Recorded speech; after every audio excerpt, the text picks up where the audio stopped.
Wenzangu, hamjambo ya asubuhi? Hamjambo tena? Leo sijakasirika, naona walipanga maneno jana. Kwa hivyo tunashukuru. Na kwa wenzetu wa Secretariat ya Afrika Mashariki, ni vizuri muelewe ya kwamba tukipanga kitu, tukipatiana ahadi, tutimize, ndio tusiharibu mikutano yetu kwenda mbele kwa sababu ya poor logistics. Sama ni namna gani?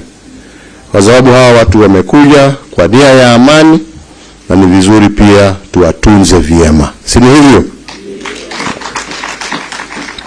Kwa hivyo asanteni sana wenzetu wa Secretariat ya Afrika Mashariki kwa kufanya yale ambayo mlikuwa mmetakikana kufanya, lakini mngekuwa mmeyafanya hapo awali, sio kulazimishwa kufanya.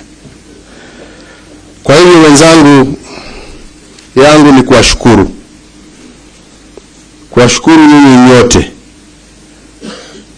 kwa vile tumekuwa pamoja nani sasa karibu wiki moja.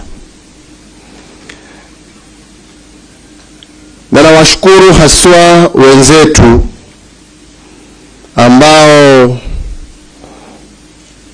wamekuwa kwa muda mrefu, kwa sababu tunajua hii shida sio shida ya wiki moja, wiki mbili, mwezi moja.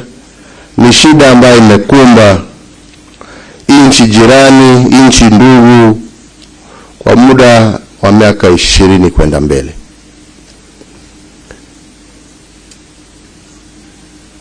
Na wakati tumepata nafasi ya kuongea na nyinyi wote,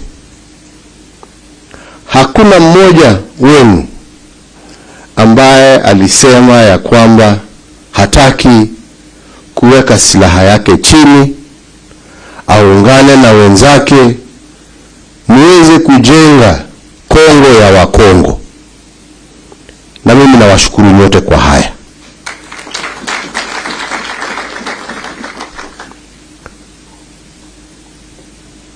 Tumepata nafasi na mkatuambia yale ambaye imesababisha wengine wenu kuchukua silaha. Tumeongea pamoja na wenzetu wa civil society, viongozi wa kitamaduni,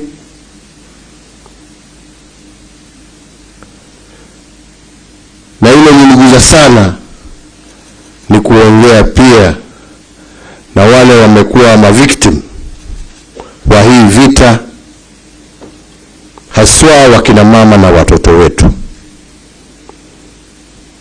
na kilio na huzuni ambayo imekumba nchi kwa sababu ya hii vita. Wakati tumeongea, tumekubaliana ya kwamba vita ya miaka 20 haitasuluhishwa na siku moja. Lakini tukasema lazima tuanze barabara ya kuhakikisha ya kwamba tuko na amani ya kudumu. Na wakati tuliongea na wengine wenu mlisema, lakini unajua tulikuwa hapa, tumeongea mara mingi, tumeongea na serikali, lakini tukiongea hatuoni mengine yakitimika. Na tukasema safari hii tusiwe tu ni kunena, lakini pia tuwe tunatimiza yale ambayo inawezekana. Na ndio tukikutana tena tuseme, wakati tulikuwa mkutano tuliongea haya yametimika, ndio sasa tuende ngazi hiyo nyingine mpaka tusuluhishe shida zote ambazo zipo. Na nataka nichukue nafasi hii nimshukuru Rais Tshisekedi, kwa sababu wakati mliniambia haya, mimi nikapatana na ndugu yetu hapa na nikamwambia, umesikia maono ya wenzako, Wakongo wenzako, wananchi wenzako, na inastahili mbele ya tufunge huu mkutano urudi uongee na rais,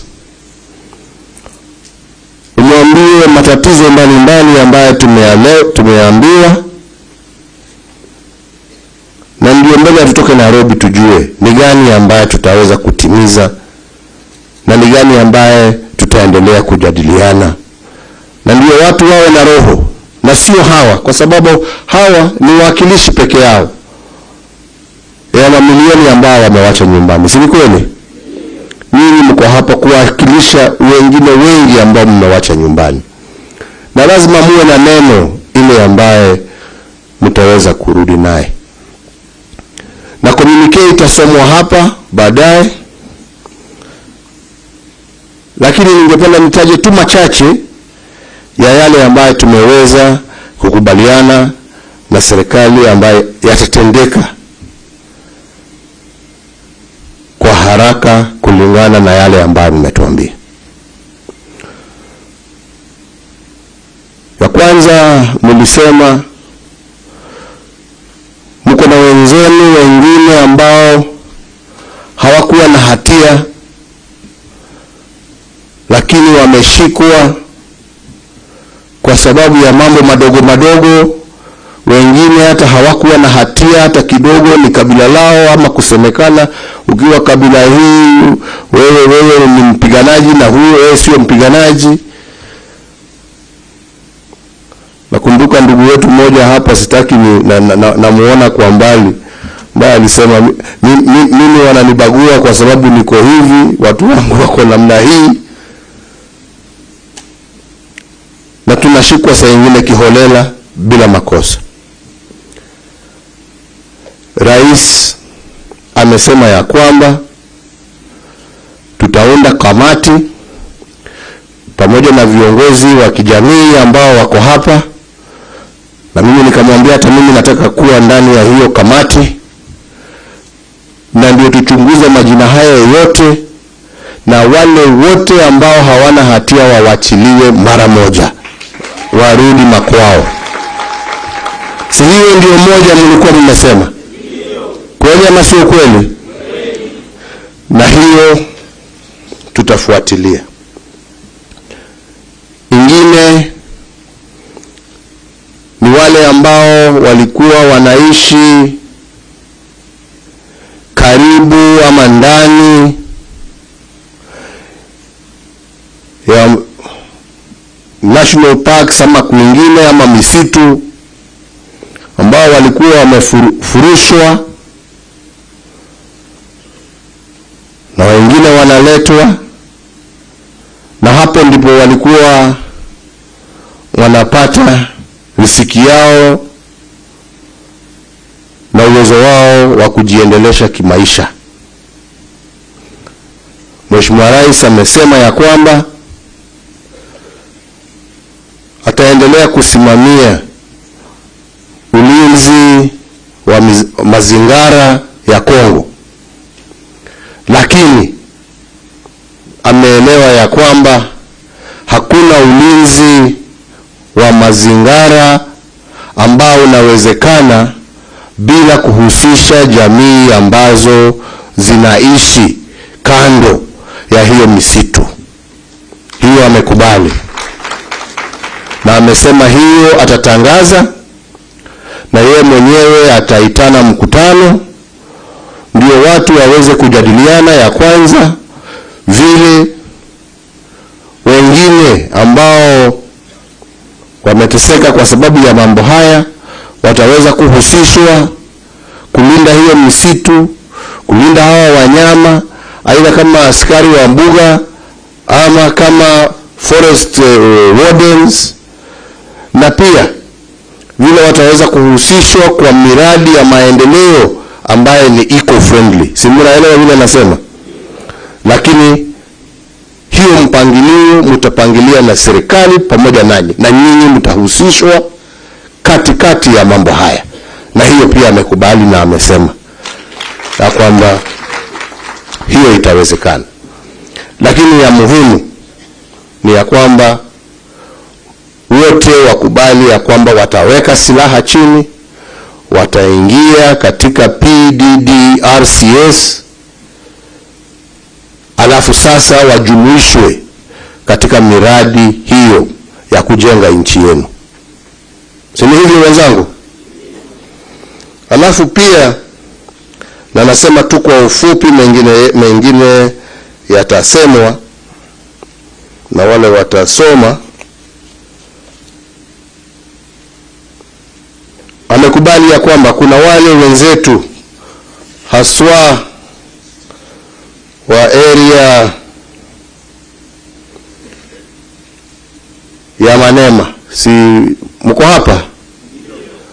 Mnakumbuka pia nyinyi vile mlisema mambo ya uchimbaji wa madini na mambo mengine. Amesema ya kwamba mwezi huu wa Disemba ama mapema Januari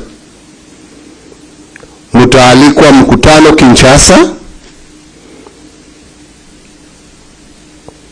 Makampuni haya ambaye mmezozana na wao wataitwa pia, mpaka mpate suluhu ambaye itajumuisha majamii ambao wanaishi hapo katika mambo yale ambaye yanaendelea huko. Hiyo amekubali. Na pia amesema kama facilitator nitakuwa hapo kwa hiyo mkutano kuhakikisha ya kwamba hayo yametendeka na watu wamejumuishwa. Si ni hivyo wenzangu? Si ni hivyo? Alafu pia amekubali ya kwamba wengine wale ambao wanasema wanataka kujumuishwa kwa jeshi wajue ya kwamba kuna ratiba ile ambayo itafuatiliwa ya kuandika wanajeshi, lakini lazima kwanza wapitie kama wale wengine kupitia huu mradi wa PDDRCS. Si ni hivyo? Tumekubaliana hiyo. Alafu mengine ambayo wametaja ni ya kwamba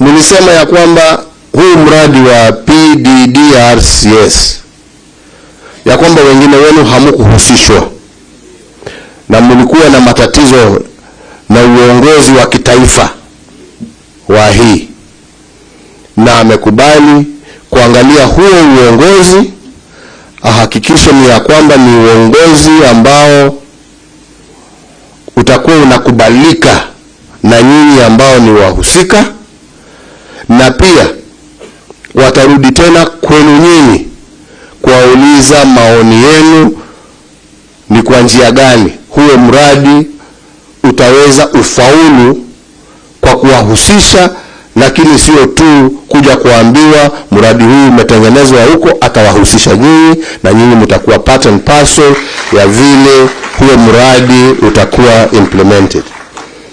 Na hiyo pia amekubali.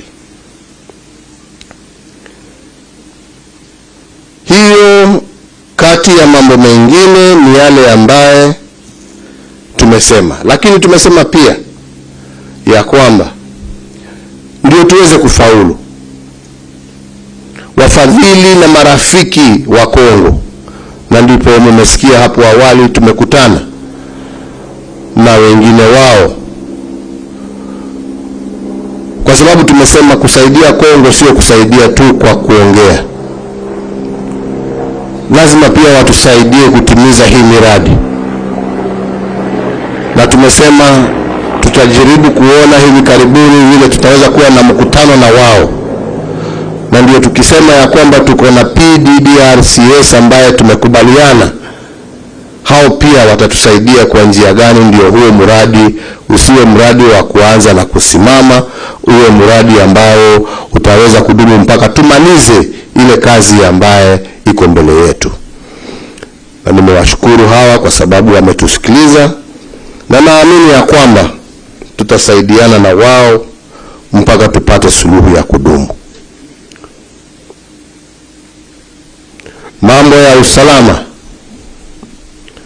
na mambo ya vikundi ambavyo ni vya nchi zingine ambavyo vimekuja kuishi kati yenu na kuleta vurugu kati yenu. Haya tumesema tumeyapeleka kwa viongozi wa Afrika Mashariki, na ndivyo hivyo vikundi viweze kuongea na serikali zao, warudi makwao, wawache wa Kongo kwa amani. Kwa sababu tunajua ya kwamba nyinyi wenzetu sio watu wa vita, ni watu wa karimu, ni watu ambao mnakaribisha wageni, lakini mnataka mgeni apitie mlango wa mbele, sio dirisha. Si ni hivyo? Na hiyo tumesema ya kwamba mambo ya vikundi ambavyo vimetoka katika nchi zingine, mambo haya sasa tumewasilisha kwa viongozi wa Afrika Mashariki waweze kushikilia, kuhakikisha ya kwamba kila nchi iweze kuishi na kuongea na watu wao, warudi makwao, warudi makwao na watulie makwao, Kongo na amani yake. Si ni hivyo wenzangu? Kwa hivyo haya ni kati na yale ambayo tumesema yatatendwa, yametendwa, na tukasema ya kwamba hapo Januari ama mwezi wa pili mwaka ujao, tukasema tutakuwa na mikutano miwili, na kwa sababu tunaamini ya kwamba tutakuwa tumesonga mbele na amani yetu, hatutaki sasa mrudi Nairobi. Tunataka mkutano, tuwe na mikutano miwili. Tuwe na mkutano mmoja kule Goma pamoja nanyi, kwa sababu tunaamini ya kwamba tutafaulu na yale ambayo tumesema hapa Nairobi, na hakuna sababu hatuwezi tukutane Goma nyumbani, kwa sababu tutakuwa tumesonga mbele na hii process yetu ya amani. Na wakati huo huo tuwe na mkutano mwingine kule Bunia, na ndio tuweze kuangalia yale ambayo yanaendelea kwa ground, kama tunafaulu ama tunaanguka. Lakini sasa hatutatoroka, maongeo yetu yatakuwa Kongo, sio kuja kusema tunakuja kuongea Nairobi. Tutakuwa kwenu, sisi ndio tutakuwa wageni wenu. Sisi ndio tutakuwa wageni wenu, sio nyinyi mwe wageni wetu. Sisi tuwe wageni wenu.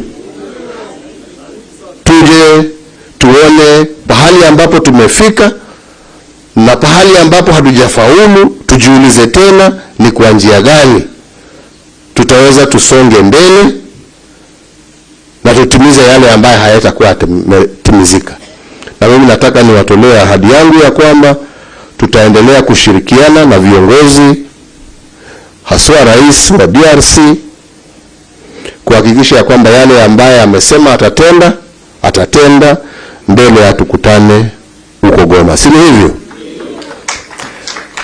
Yangu ya muhimu zaidi ni kuwauliza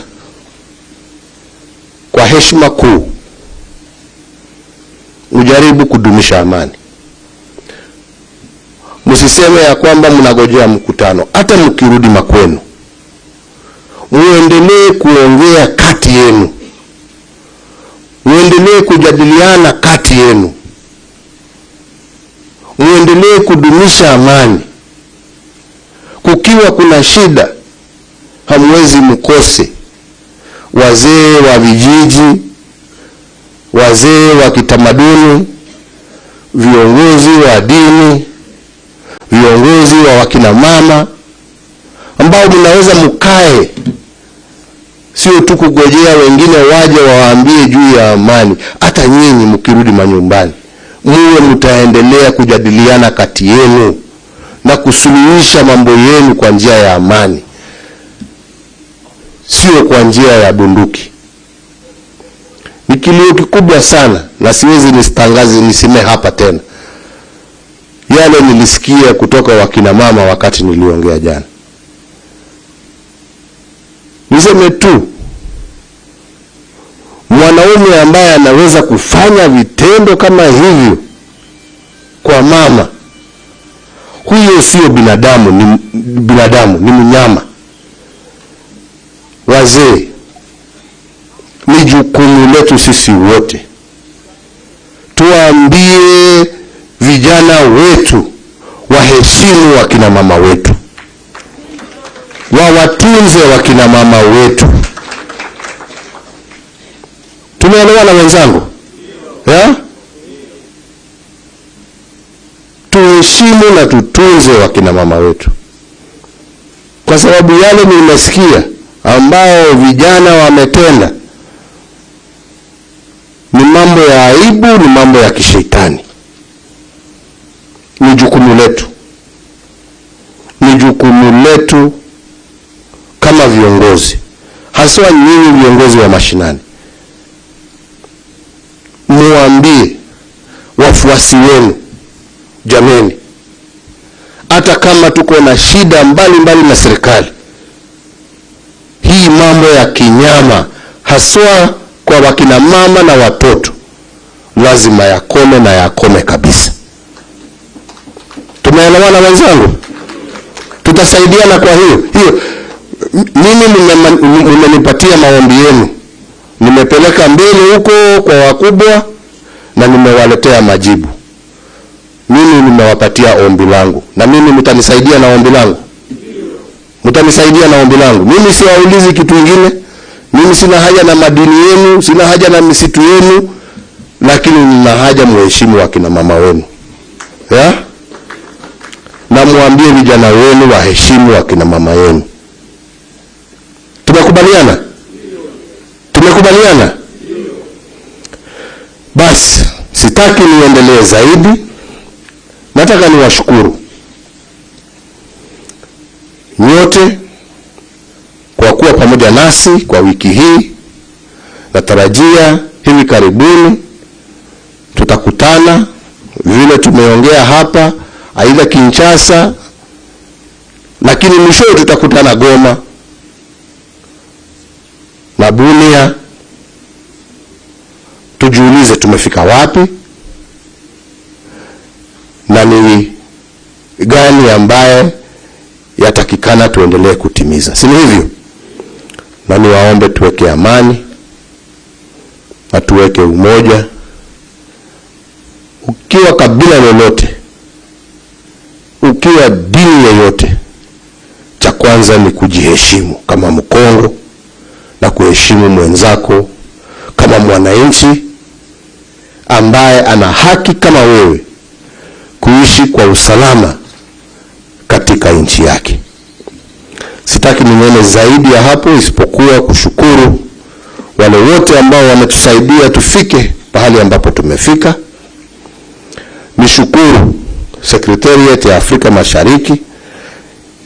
Jana nilikosana na nyinyi vibaya kwa sababu na nyinyi mlikuwa mmekosea watu yangu.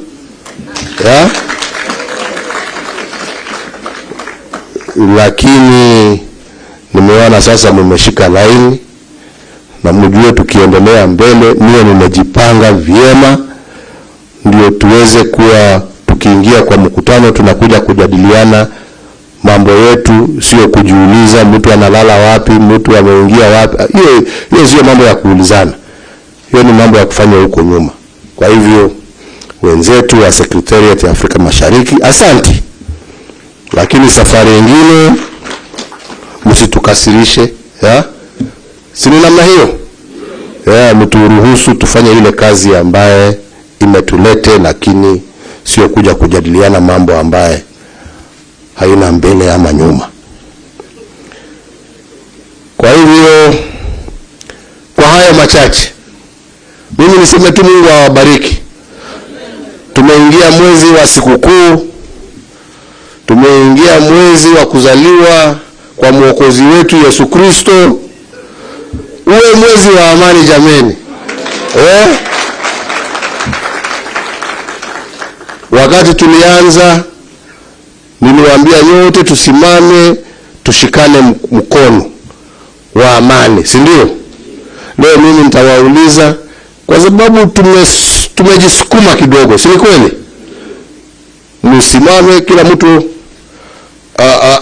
inaitwa nini? Ahagu mwenzake, akumbati mwenzake, amwambie amani. Namna hiyo. Amani, amani, amani, amani.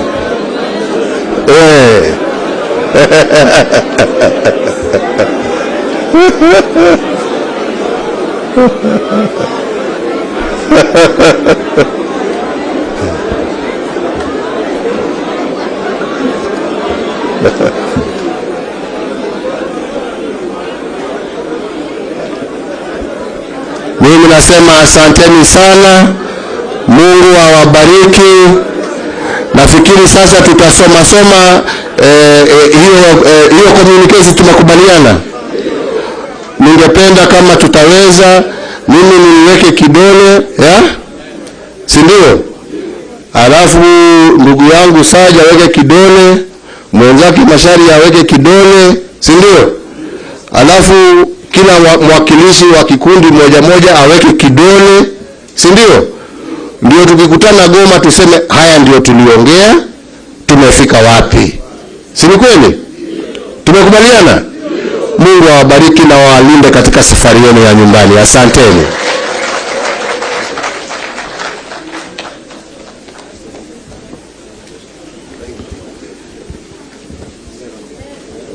Sasa nawaomba mtulie tusikie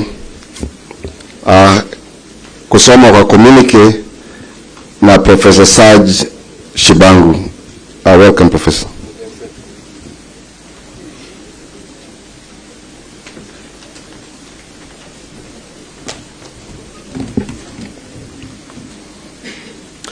Thank you very much, Your Excellency, Mr. President Uhuru, for closing with all success this session that we had started. I would like, with your permission, to read the communiqué to the attention of the public. Je vais lire en fait le communiqué qui sanctionne les consultations politiques de Nairobi 3. C'est un communiqué qui à la fin sera signé par nous ainsi que bien sûr le facilitateur, et ce n'est qu'après que la presse pourra avoir accès au communiqué. J'aimerais préciser, parce que je pense que c'est depuis le début de ce processus, il y a plusieurs tentatives de désinformation de ce qui est en train d'être fait ici. Que cela vienne de nous qui sommes ici, que cela vienne de ceux de l'extérieur aux participants ici, je crois que chacun d'entre nous devons comprendre une chose. C'est vrai, nous sommes ici pour parler de la cessation des hostilités, mais ces hostilités, malheureusement, dans le contexte où nous nous trouvons, se retrouvent également dans les médias. Ça veut dire que c'est des hostilités même médiatiques, des lynchages médiatiques, non pas seulement contre les individus, mais également contre ce processus ici, parce qu'il y a certains qui ont vécu, qui ont survécu pendant plus de 20 ans, il y a même des pays entiers qui ont survécu à cause de l'instabilité qu'il y a à l'est de notre pays pendant plus de 20 années. Et ces gens ne sont pas contents. Ils ne sont pas contents quand nous nous retrouvons ici pour parler paix, pour parler stabilisation. Donc arrêtons, nous Congolais, de jouer le jeu de nos ennemis, parce que c'est ceux-là qui sont les premiers à nous retourner contre nous-mêmes et ensuite aller profiter de nos richesses, profiter de l'instabilité. C'est eux qui se mettent à tuer, c'est eux qui se mettent à violer nos filles, nos femmes. Et je pense que c'est à nous qui sommes ici aujourd'hui, que vous soyez membres de la société civile, que vous soyez groupes armés, membres des groupes armés, c'est maintenant qu'il faudra prendre conscience que cela devra s'arrêter. Donc, le communiqué, ça c'est à l'intention de la presse, donc des médias. Le seul communiqué qui fait foi de communiqué officiel, c'est celui qui sera signé par nous ainsi que le facilitateur. Tout autre document qui va circuler dans les réseaux sociaux, malheureusement, devaient être considérés comme des brouillons qui ne nous engagent pas ici. Donc, je vais le lire. Communiqué final. Troisième consultation politique dans le cadre du processus de Nairobi, donc appelé Nairobi 3. 1. La troisième session du dialogue du processus de Nairobi initié par la communauté d'Afrique de l'Est et dirigé par son Excellence M. Uhuru Kenyatta pour la restauration de la paix et sécurité de la partie Est de la République démocratique du Congo et de la région de l'Afrique de l'Est s'est tenue à Nairobi, en République du Kenya, du 28 novembre au 6 décembre 2022. 2. Son Excellence M. Uhuru Muigai Kenyatta, président honoraire de la République du Kenya et facilitateur désigné par la communauté d'Afrique de l'Est pour le processus de Nairobi, a donc dirigé et rappelé le respect du principe de souveraineté de la République démocratique du Congo ainsi que son intégrité territoriale. 3.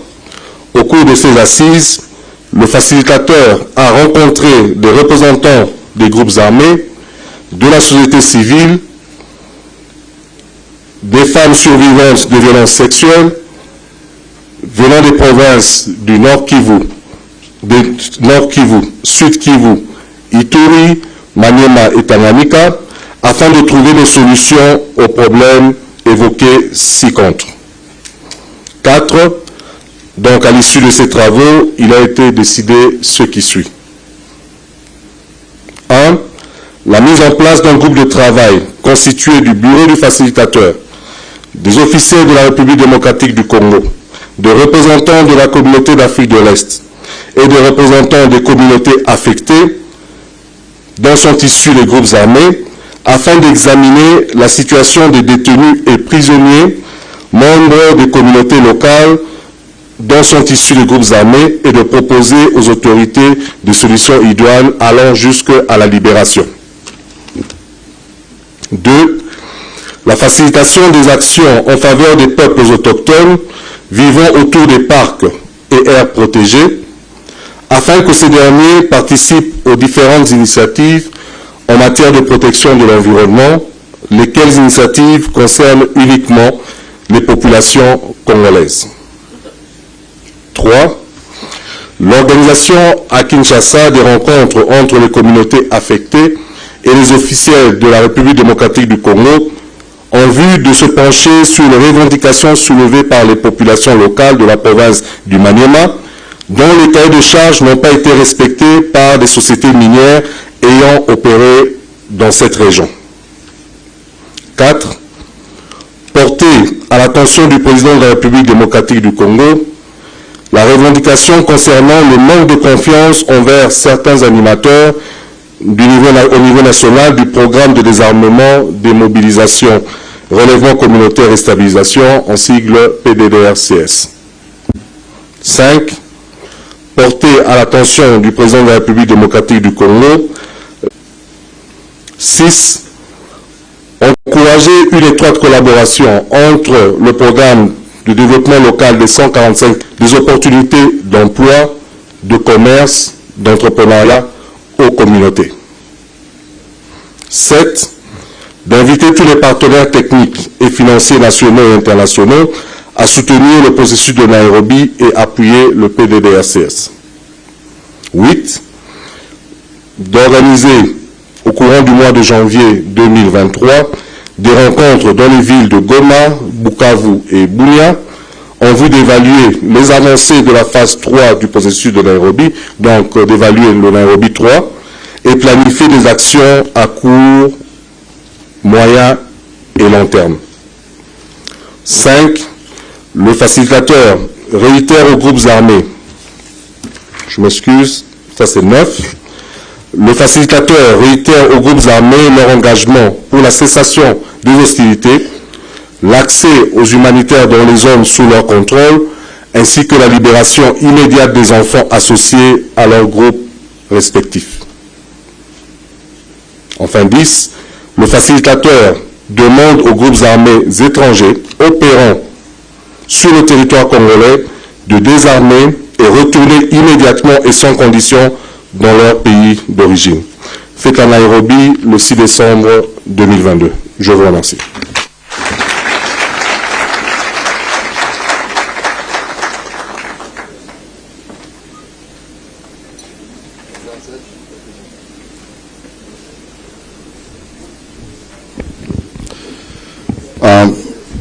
Your Excellency, we now bring this particular session to an end, and that will be with the signatures to the communique of this particular session. So perhaps you give us a few minutes, we organize the signatures. Only this. And then the rest will sign. Okay. Yeah.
Oui, donc je voudrais juste préciser un peu sur les procédures de signature qui doivent être faites.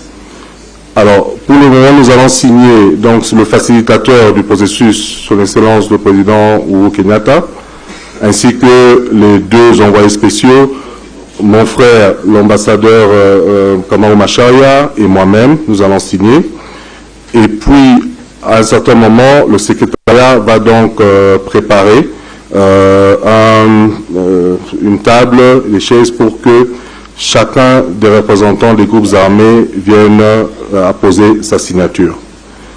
Je voudrais relever l'importance que vous, en tant que représentant des groupes armés, apposez signature. Donc en fait, l'importance est double. Première importance, c'est que vous êtes d'accord avec le communiqué.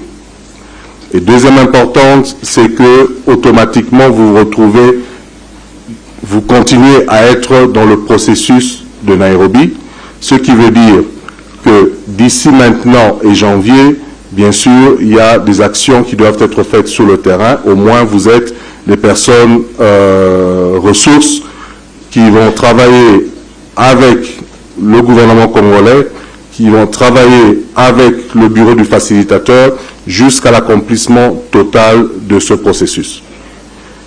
Et enfin, bien sûr, puisque vous serez en contact avec les entités gouvernementales et le bureau du facilitateur, il en va de soi que c'est avec vous que nous allons préparer les rencontres qui se tiendront donc en janvier 2023 pour faire d'abord une évaluation de toutes les résolutions renfermées dans ce communiqué, parce que ça, comme certains l'ont relevé, ça ne servira à rien que nous puissions chaque fois nous rencontrer s'il n'y a pas l'exécution des résolutions qui ont été prises. Je donne un exemple.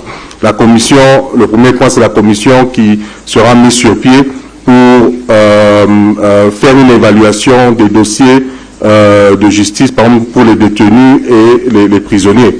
Il y a certains groupes armés qui nous ont donné des listes de leurs membres qui sont détenus depuis plusieurs mois, plusieurs semaines.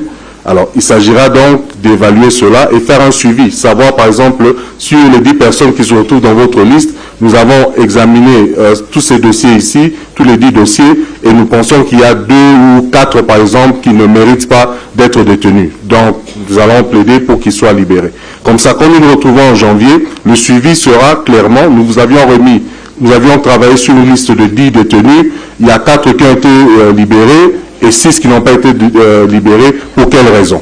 Donc je pense que c'est important que nous fassions donc ce processus continuel pour pouvoir résoudre les déshydratats qui se retrouvent dans vos mémos que vous avez soumis. Donc pour me répéter, pour terminer, nous faisons la signature à 3 et ensuite vous êtes conviés donc à venir signer au nom de chacun des groupes armés qui est représenté ici. Merci.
Nitawaomba kwamba tukifikia tamati hapa,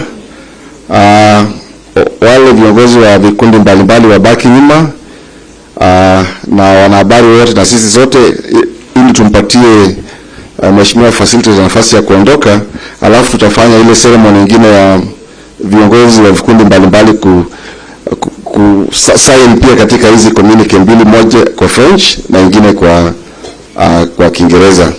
Na kwa hayo mimi nitasema tu nawashukuru sana kwa wale ambao watasafiri.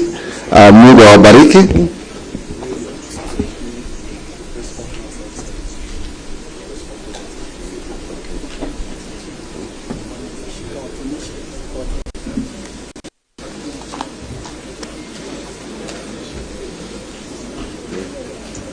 Mungu awabariki. Tuonane nyumbani. Asante sana. Sit down.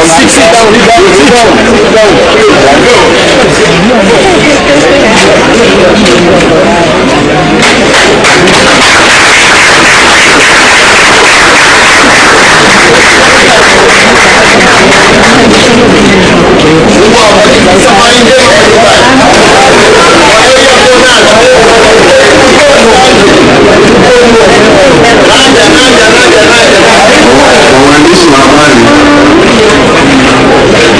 kuna kikao kidogo kwa waandishi wa habari ambao wanataka kuinteract na facilitator hapa nyuma, waandishi wa habari.